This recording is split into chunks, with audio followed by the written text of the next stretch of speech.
Hi, everybody. I want to first acknowledge my colleagues who graciously invited me to share this masterclass.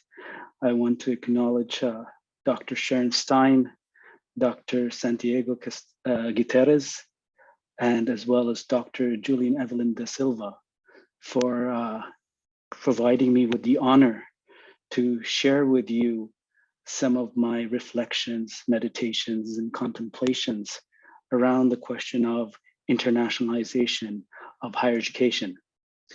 I am very grateful for the time to you, the audience, the viewers, for allowing me to connect with you as I share some of these ideas. So first of all, what I want to do is I want to share a quick poem. And this is a poem by Thich Nhat Hanh, who is a Vietnamese peace activist and a Buddhist peace activist, I should say, who recently passed away. And I want to quickly read this poetry because it contextualizes the larger framing of my class today, if you want to call it. He says, if you are a poet, you will see clearly that there is a cloud floating in this sheet of paper. Without a cloud, there will be no rain. Without rain, the trees cannot grow. And without trees, we cannot make paper. The cloud is essential for the paper to exist. If the cloud is not here, the sheet of paper cannot be here either. So we can say that the cloud and the paper are. Interbeing is a word that is not in the dictionary yet. But if we combine the prefix inter with the verb to be, we have a new verb, interbe. Without a cloud and the sheet of paper, are. And I share this with you today because as you are listening to me, we are hopefully interconnecting and are interbeing. And I wanted to share this poem because it helps to contextualize not only my talk, but also to share the context of my own interbeing. So on your left side, you'll see a topographical map of what we call today the Bengali Delta region, or in the English language, we call Bangladesh. Now, if you look at this area, this is really depicting the Himalaya mountains. And this whole region is a product of the Himalayan mountains ice caps melting. And as they run through, they create the silt as through the rivers that go into the Indian Ocean. And so this region is full of rivers and water. And the rivers carry with it silt, which produces this land. And so this is the region of the world that my ancestors come from, or what I'm led to believe, okay? Of course, our ancestors are probably from different places, but for me, this is where I come from. And I say this because without the Himalayan mountains, I would not be here. Without the water, the land, the soil, I would not be here talking to you.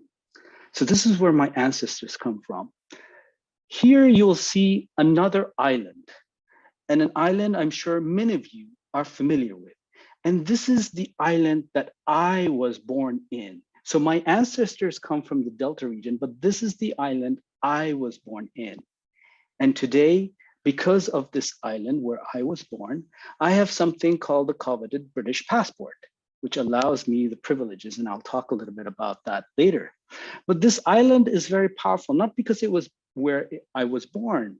It also shaped my family's trajectories, but it also has a long history of its interconnection with this area of the world. It also has an interconnection with this land, which was its first colonial site, if you want to call it. So these two pieces of land, fauna, vegetables, plants, animals, all nourished my interbeing, okay? Here's another land. And this is the land which many of us call the Middle East. This is where I grew up. And so when I grew up as a child, I grew up among the deserts, the sands. I was used to playing with sand. And that has shaped, and the fauna and the flora, as well as the water are in that area, nourished me and fed me to who I am today. Finally, here you'll see a part of what the Anishinaabeg people call Turtle Island. And I am right now residing in this region, which we in the English language, or the white settlers call Michigan, the state of Michigan, which is, and I am currently around this area on Anishinaabeg territory. But interestingly, right across this region, which is also part of Anishinaabeg territory, is where I did most of my post-secondary education. Now you will notice a couple of things. I did not introduce myself in terms of which institution I come from. I did not introduce myself from which country I came from. What I introduced myself is in relation to the land, to water, to the plants, to the animals that nourished who I am today. And to me, this signifies the notion of interbeing, that we as beings cannot be without our interconnection with the other than human beings. Yet it is this notion of interbeing, our interconnection, not with just each other, but with other than human beings, that these regions are nowadays labeled by countries, nation state markers. These are markers that we as human beings have imposed onto the planet. And to be honest with you, when I was trying to find images to share with you of where I come from, it was difficult without the language of nation state maps mapped on to the globe. Okay, so why am I here today? I'm here to share with you some of my ideas about envisioning the invisibles. Jackie Alexander, in her provocative book, Pedagogies of Crossing, provokes us to question our modern reference to categorize the world and tasks us to consider the invisible world's effects, because like the wind, it cannot be seen, but indeed it creates a tornado. And what I am here to share with you is to discuss an invisible world effect, an invisible, like the wind, it creates a tornado. And that is the nation state ontology. In other words, the nation state as these boxes that we use to navigate and map onto the world, but also shapes our way of being and knowing the world and the way we interact with each other, both the human being interconnections, but also with the other than human being interconnections. And what I want to talk about is the consequences of this nation state tornado. On the one hand, it's very visible, but because it's so visible, it is like a background noise that we just take for granted in the internationalization of higher education research, okay? So I want to remind us, this is the way the world is perceived if we were to look from an alien's point of view, an alien meaning someone from out of this planet. But these images here is what we in internationalization, as well as those of us who are stuck in a human world sense of the world, anthropocentric, see the world as a planet that is divided by these so-called national containers. And you'll see this image that I share here. And the reason I share this image is because a national container is like a container. It both tries to protect what's inside and try to separate from what's inside to the outside. But also what it's doing as you look at the container is that it is a self-contained entity, okay? And that's what we assume national containers are, self-contained containers, okay? And so what I want to do throughout this talk is to problematize these national containers that are pervasive in global higher education policies and practices, particularly through the discourse of internationalization. And so to do that, first we need to ask, where does this idea of international even come from? And it's very interesting because I personally have been interacting with this notion of international for decades, all my life, but I never questioned until recently, where does this even word come from? And so I found out, and maybe my research is not perfect as I'm not the expert, I'm sure there are others who could speak volumes about this, is that the word international is a new adjective that was coined by an English philosopher and jurist, Jeremy Bentham, from the word to add the adjective international to the word law. He was a legal scholar, and he wanted to revise the concept of law of nations, because what he was trying to do is to think about legal systems for bodies that may not necessarily be just bound to a particular sovereign space, but what about bodies as they went across different sovereign spaces? And this is important, that he was trying to gesture towards the law governing relationships between sovereign states. And now, what does this presume? And this idea of the word international, that is prevailing internationalization, and I'm not sure if there are probably scholars in internationalization who goes and looks at the etymology of this word international, because internationalization is simply a verb version of this adjective called international. But on the background noise underlying the word internationalization, international even, is this idea of a sovereign space or sovereign state that I'm calling the national container. But Jeremy Bentham's idea of a sovereign state was preceded by another history, a European history.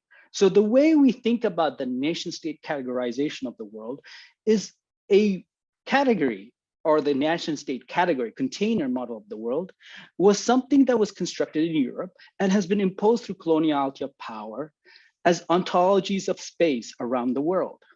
But it is shaped by a Westphalian framework of sovereignty and governance. And this is tied to the Westphalian treaties, though the Westphalian framework is not necessarily the same thing as the Westphalian treaties that were established in 1648 as a result of a 30-year war that happened between empires, because there wasn't like the modern nation state to begin with at that time. There were a lot of wars, religious wars. And in order to contain and move on from those wars, folks in Europe came up with this idea of Westphalia assumptions, or I should say Westphalian framework. And what does this framework assume? And it assumes that nation states are primary actors. They are agents. They're agents. And that they are sovereign authorities within their borders. So in other words, the nation state or the state becomes the secular force that only shapes what happens within these borders, okay? Now, this has a number of consequences. Because of this Westphalian framework, again, this is a framework by a social group in the world. Before there was kingdoms, towns, things like that, but then came this social political arrangement of the so-called modern nation state. Because of that, now we have understandings of native and foreigner that presume and derive from this nation state ontology. So in other words, human subjectivity today is tied to self-other constituted by nation state categories. In other words, even when you're asked the question, for instance, one of the challenges I have, given that I grew up in different parts of this planet, is when you're asked, where are you from? Oftentimes when we respond, especially when you're crossing borders, is we usually affiliate or are told or asked, basically, which country are you from? And it's interesting because depending on race, gender, and class, and all these other things, even though I may say, for instance, I am Canadian, people will still ask me, where are you from originally?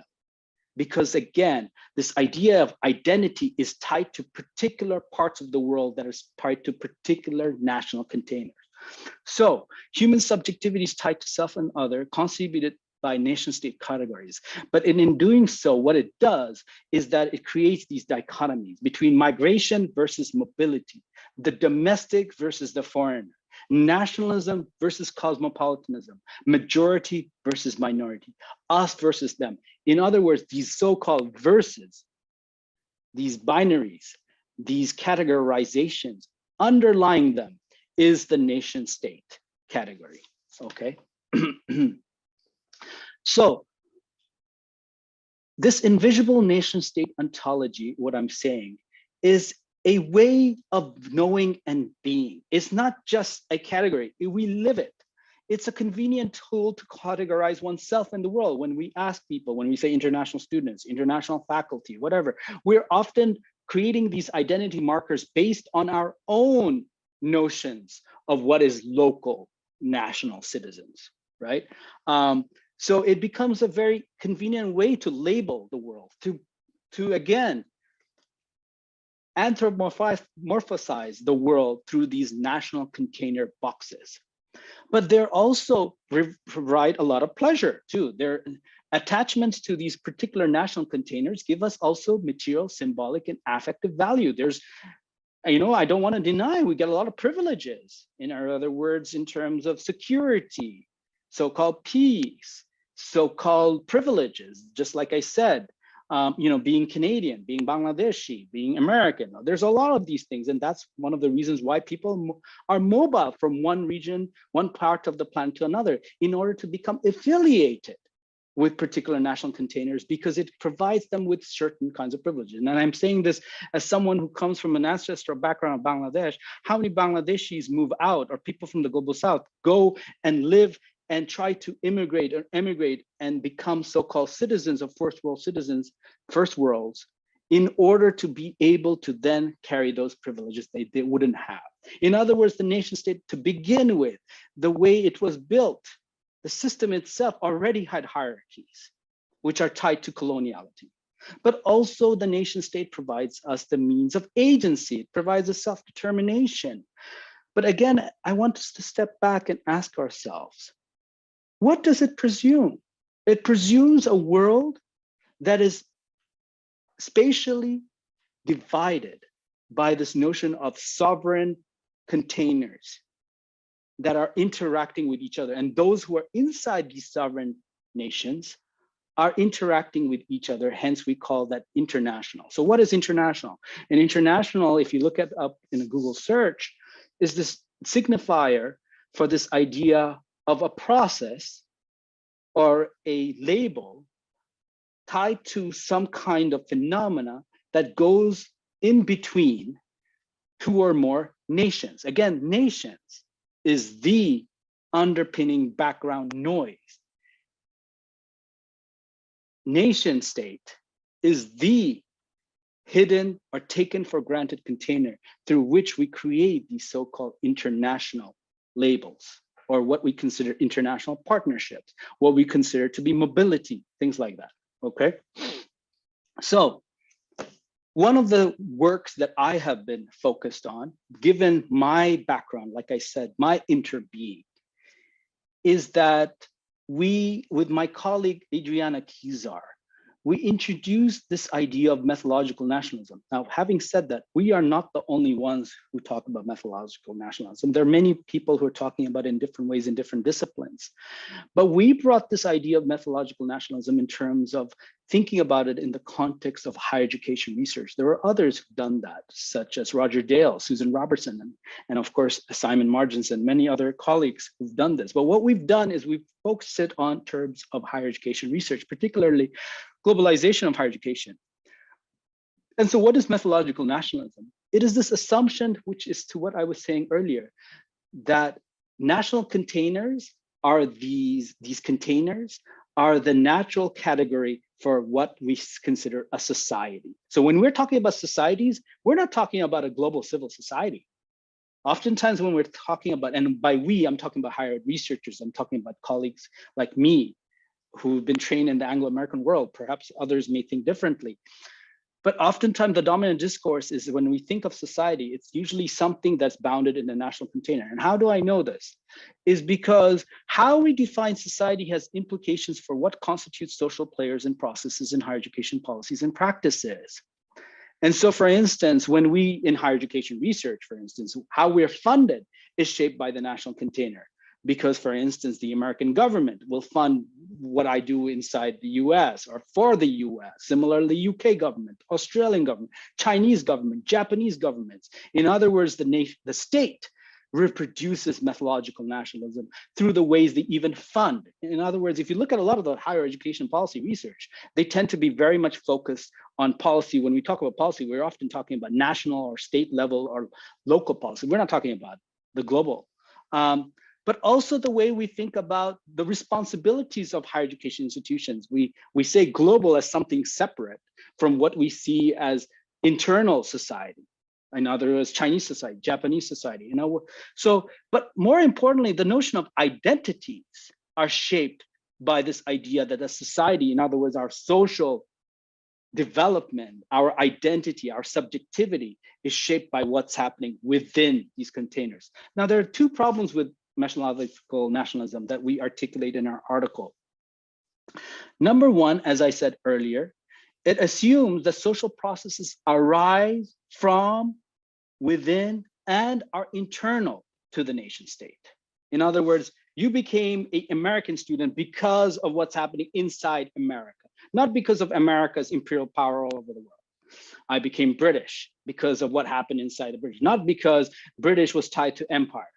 Okay, so I'm just using those examples or Australia being a white settler nation state, how it became Australia by its internal, but not that it was tied to empire building and genociding folks, indigenous folks, right? The second thing is, and as I was providing an example of earlier, is that it has been historically and currently reinforces power relations within the nation state and elsewhere. A nation state was constructed. A nation was often codified based on a particular monoculture, i.e. a particular dominant religion, a dominant language, a dominant ethnic group.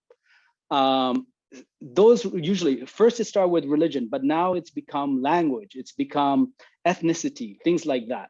And so in many ways, what happens to those who do not fit in this so-called national imaginary? And that's what I mean by power relations get reproduced, not just within, but also with people elsewhere. Because if you don't fit in it, you don't get the so-called privileges of this so-called national container state, okay? So how does this national state come to being in higher education practices and policies? And what I want to do here is quickly share with you a couple of examples that come from my recent work. And what I'm trying to say is that methodological nationalism is not something that just reproduces this national container model of the world that I would say has consequences for our interbeing with each other. Doesn't just come across through just research or state level. It comes across not as an abstract phenomena, but arises phenomenologically in everyday global higher education encounters. And this is what we focus on in a recent paper that just came out called Bringing the Nation State into Being, where me and my colleague, Adam Grimm, wrote a piece that's coming out in Globalization, Societies and Education journal. And I think we have that as a suggested reading for this.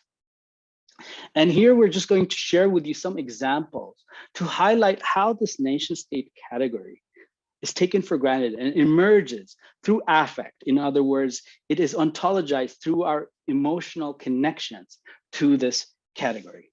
So the first one is a narrative that I put here, that I'll share, that came from a study that I did on the role of temporality, the way we make and relate to time in a global South context like Bangladesh. And I interviewed 22 academics, and this particular interviewee was a senior scholar who was who identified as a Bengali Muslim, worked in a public university in social sciences, but has mentored many students to go study abroad. And so when I asked him, why do people go abroad, number one, but why do people may not come back, which was what he was talking about, what was going on. And so he was then sharing with me some of the geopolitics of knowledge. And one of the things he talked about, which was very salient and what we share here, is that he was talking about his own experiences when Asia was not on the rise at that time. And he got a scholarship for his PhD to go study in a full scholarship to go study in his area in Malaysia. And he here shares with us his experience of how when he took the letter, his letter of acceptance to his supervisor, who's also Bangladeshi at this public university, their response. He asked, I'm going to share the quote. He asked me where. I still remember the day. He first saw the offer letter from Malaysia. It was in a new field then. I didn't think about the priority, the hierarchy, or the ranking. He just took the letter and threw it away. Told me, Malaysia is not a place for doing a PhD. It's a place for going on vacation with your wife and children. Not one professor let us write to a university in Japan. Instead, they told us to do our PhD in Western Europe, but not in Asia. Now, this is a very, very powerful narrative for me. Borjan's grad school experiences, emerged before the rise of higher education. But what we're seeing here is a couple of things. How nation states become the purveyor or the criteria to then articulate where is good higher education institutions and where it isn't. So some national containers are considered to be knowledgeable in places where you can study or become better, while others are considered spaces, become the spatial signifier for leisure. But what's interesting in this narrative is that the nation state and higher education institutions come to being. They emerge together because higher education destinations are tied to national containers.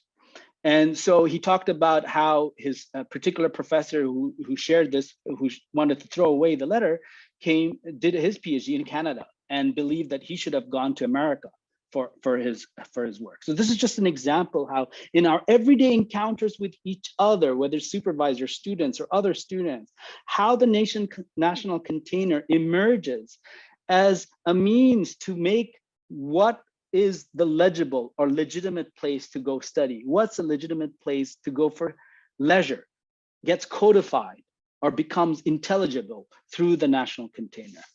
Interestingly, when we asked him, because he was talking about how many people, Bangladeshis, go away but do not return, but he did return. So we asked him, why did you return? He says, but I am a freedom fighter as well. Since I come back to the country, ignoring all the money and recognition, this was for building my country with education and research. And this is very interesting because here, what his narrative suggests is that a nation state is also a signifier. It becomes a site for constructing the collective we, an entity that you give back to or evoke one's pride. The nation state here is an entity that also requires self-determination because he uses the word about building. It requires building and continual maintenance. So in other words, through this narrative, we see how nation states are thus work in progress entities that require intervention through bringing knowledge from one place to another. So again, my point of sharing these narratives and what we articulate in the paper is how one desires for how we move and what we do is shaped by how we perceive ourselves in relation to this national container, the nation state. So in other words, in these everyday phenomenological activities, the nation state way of knowing and being constantly reproduces itself. Here's another example. And this is coming from the recent Indian national education policy that has been just instituted by the Modi government. And these are some excerpts from their part where they talk about internationalization, the policy document. So here we hear from the policy document that India will be promoted as a global study destination, providing premium education at affordable costs, thereby helping to restore its role as a Vishnu Guru. An international student office at each higher education institution hosting foreign students will be set up to coordinate all matters relating to welcoming and supporting students arriving from abroad.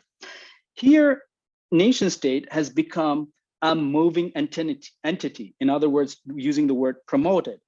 Yet also it's a container that receives, it's a destination, okay, that will receive certain bodies.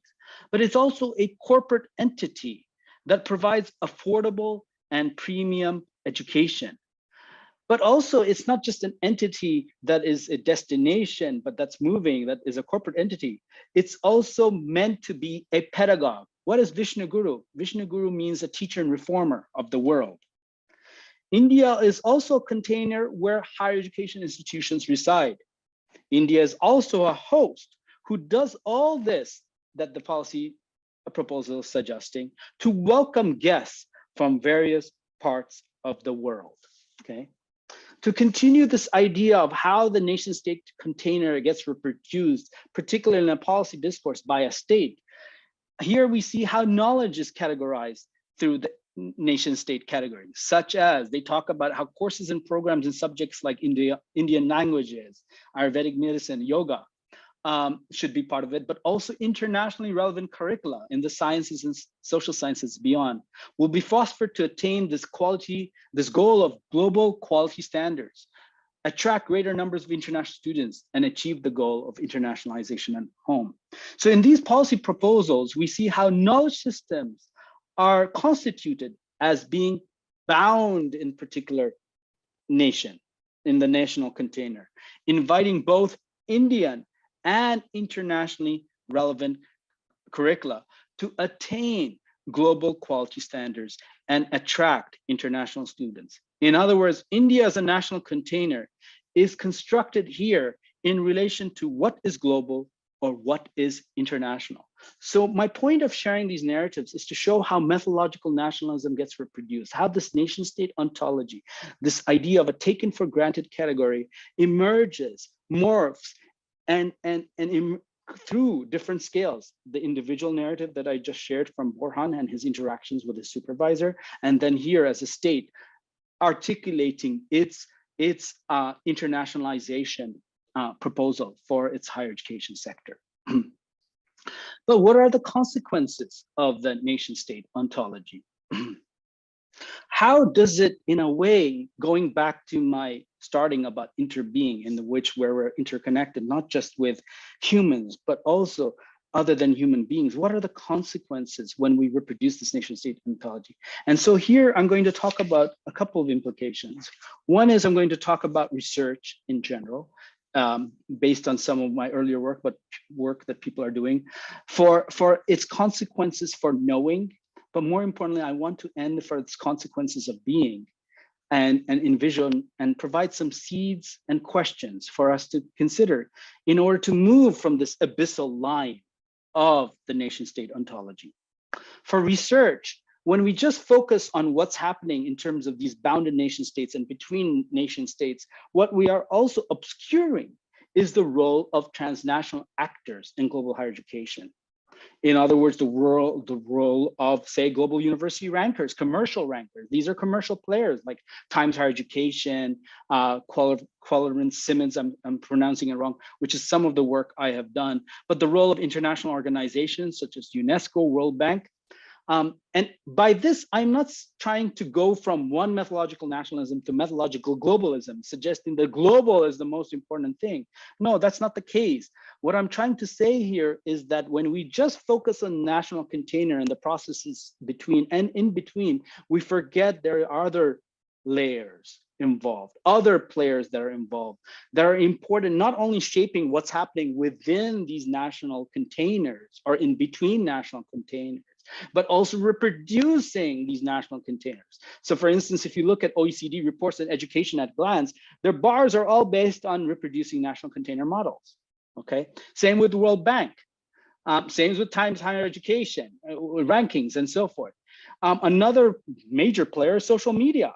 Social media is reinvigorating the way we even understand ourselves, and the role of diasporic societies that are all over are constituted by social media within and outside the national container. Another area, just to give you an example from my own work about how we could help to transcend this so-called national container of the model, is when we look at questions of race and racism in so-called global higher education. Oftentimes we're looking at race and racism between those who are inside the national container, i.e. domestic higher education, domestic services, domestic students, domestic faculty, domestic administrators, with the so-called international. The international, again, this idea of mobility between two national containers, so that what it does is, by talking about race and racism, that is very important to look inside. It also obscures race and racism as something that is happening all across the planet. Okay, so in this paper where we talk about whiteness as futurity, we try to demonstrate how whiteness is not just something that is bounded inside national containers.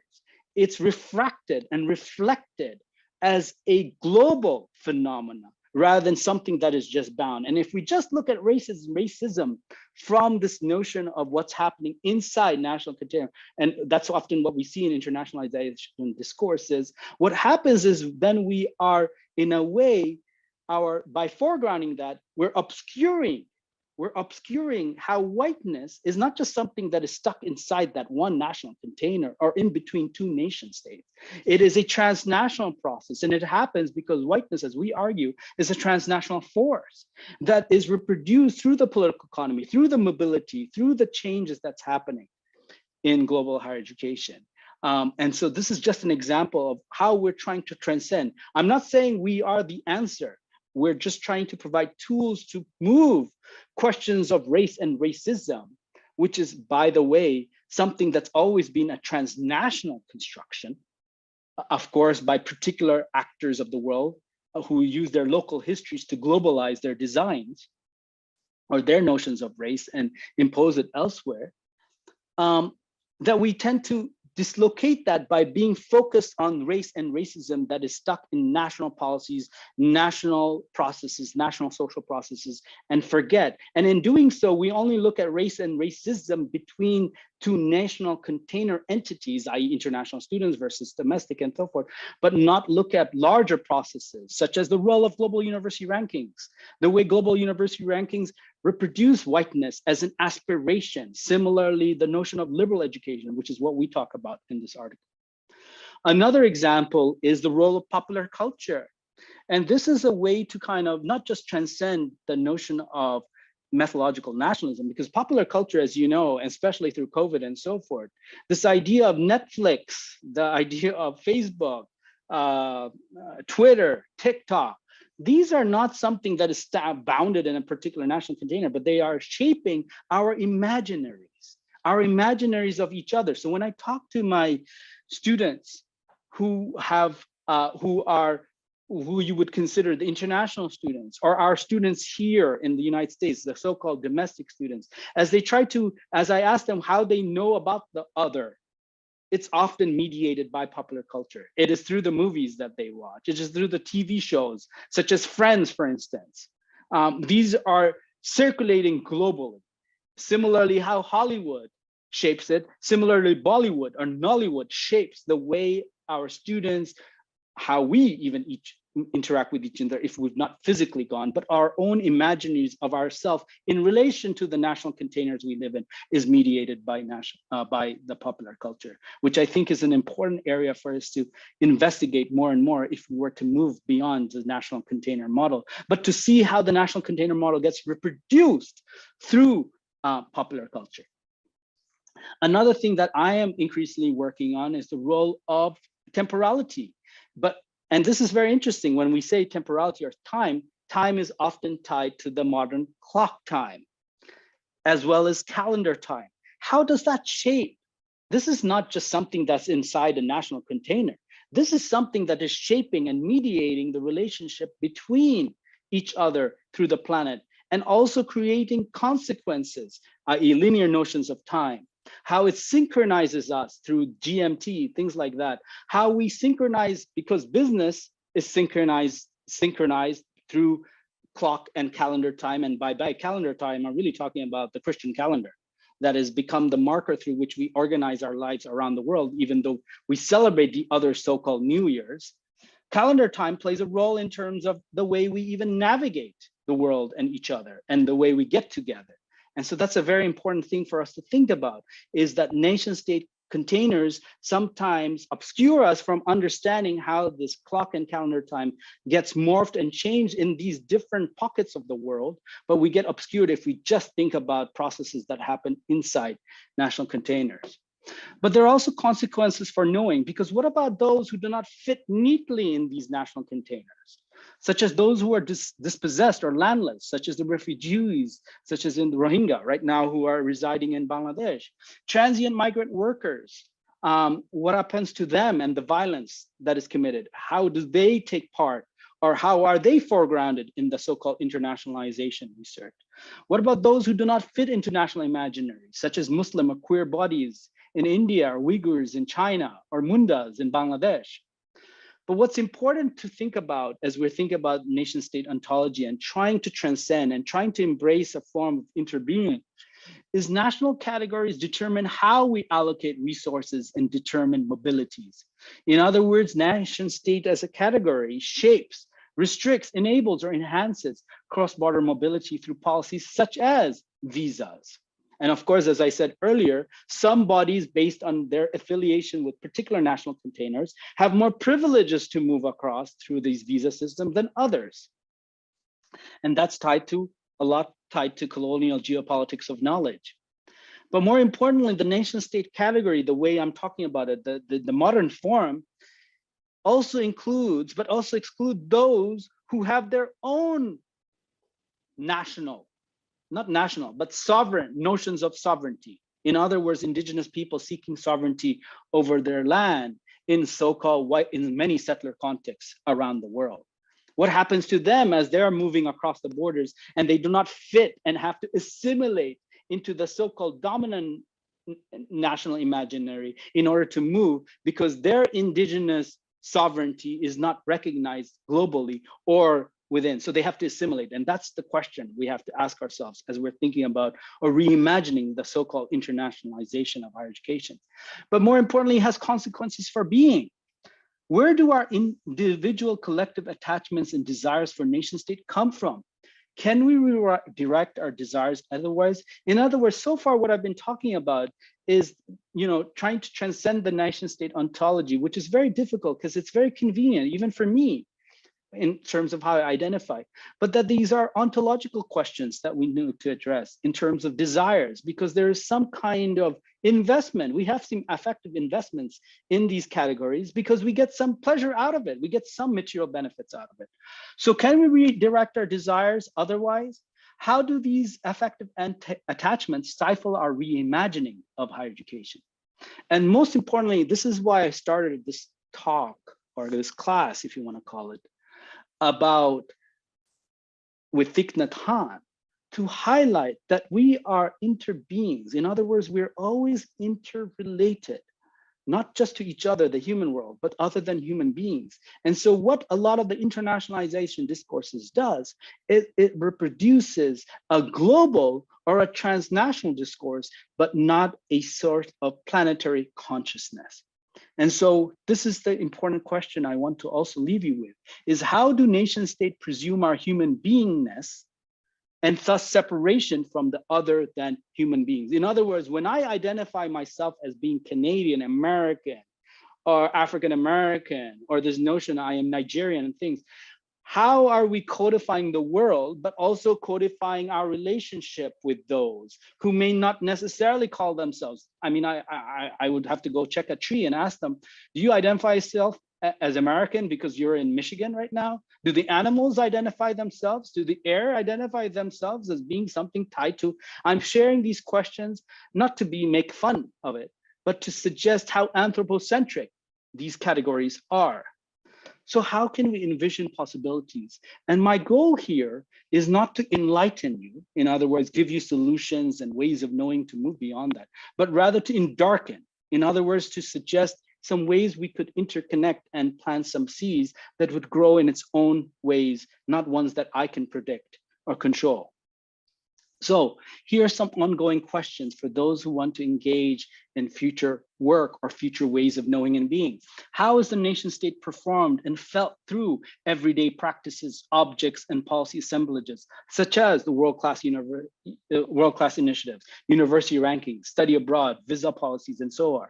How are nation states, higher education institutions, and the global arena and its associate actors constantly ontologized, i.e. becoming? I think what I'm trying to say here is that there is no such thing as a national container that is just something that is just abstract. It is emerging, and it emerges and it morphs based on the scales we're talking about, based on the context and so forth. And that, so it's important not to think of just the nation state, but things we associate with the higher education institutions, the global, the actors, how they are becoming in relation to each other as they interact with each other. But more importantly, how do we center the invisible? How do we center relationships to the cosmos, land, ancestors, other than human beings, other ontological perspectives, as we think about the abyssal line beyond the modern reference, the tornado that Jackie Alexander was suggesting that we look at? They're invisible, but they have such a force. What about those other relationships that also have a force in our lives? How can we expand our fancies of knowledge, of what we perceive to be knowledge, space and time, relationality and affect beyond the national container is another question I want you to leave you with. So one way to think about interbeing beyond the Thich Nhat Hanh poem that I shared was that when I go next to the waves in the ocean, and I'm sure some of you may have been near oceans, rivers, water. When you look at a wave, it's very difficult to say where a wave begins and where it ends, because it seems interconnected with both the water around it, but the land. And so interbeing to me is something that a wave embodies. And the question is, how can we be waves whereby we're not separated? We are not separate from so-called nature, but part of it. Our nature are the waves. And I think that's what Thich Nhat Hanh is reminding us, is that without the clouds, there would be no paper. Without you or me, I wouldn't be here. Without the land that I've been nourished today with and your presence, these ideas wouldn't be. And so I would encourage us to seek out ways to interbe in scholarship, but more importantly, in our everyday lives. I hope, and again, thank you for your time and allowing me to be with you and interconnect. And I hope this was helpful to share some seeds of endarkenment, seeds that hopefully will shape you where you need to be.